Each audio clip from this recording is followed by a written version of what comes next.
আজকে আমি আপনাদের সূরা ফাতিহার শানে নজুল সম্পর্কে বলবো। কোরআন আসলে কোনো গতানুগতিক বই নয়। কোরআন হলো জীবনযাপনের প্রেসক্রিপশন। মানুষের প্রত্যেক দরকারে নেমে এসেছে এক এক সূরা।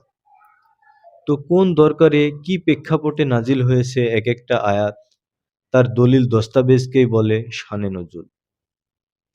প্রায় সবগুলো বিশুদ্ধ তাফসির ঘেঁটেও সূরা ফাতিহার এরকম কোনো শানে নজুলের সন্ধান মেলেনি। বোঝাই যাচ্ছে সূরা ফাতিহার বিশেষ কোনো উপলক্ষ নিয়ে নাজিল হয়নি। ওটা বরং মহান রবের পক্ষ থেকে মুসলিম উম্মার জন্য এক বিশেষ উপহার।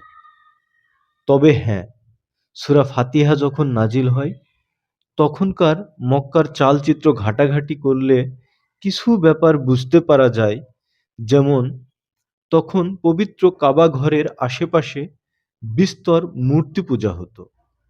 সূরা ফাতিহায় আল্লাহ শুনিয়ে দিলেন তাওহীদের মর্মস্পর্শী ঘোষণা। আল্লাহ ছাড়া অন্য কারও ইবাদত চলবে না।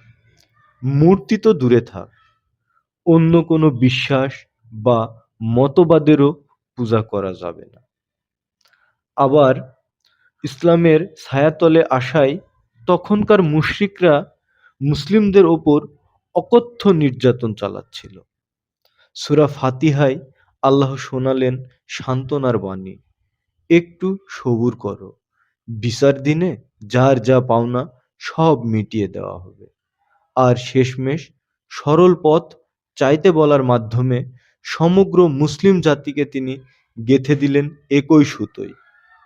আমাদের তাই একটাই পরিচয়, প্রত্যেককে সরল পথের অনুসারী হতে হবে এবং ঐক্যবদ্ধ এক জাতি হিসেবে আমাদের পরিচিত হতে হবে। ধন্যবাদ।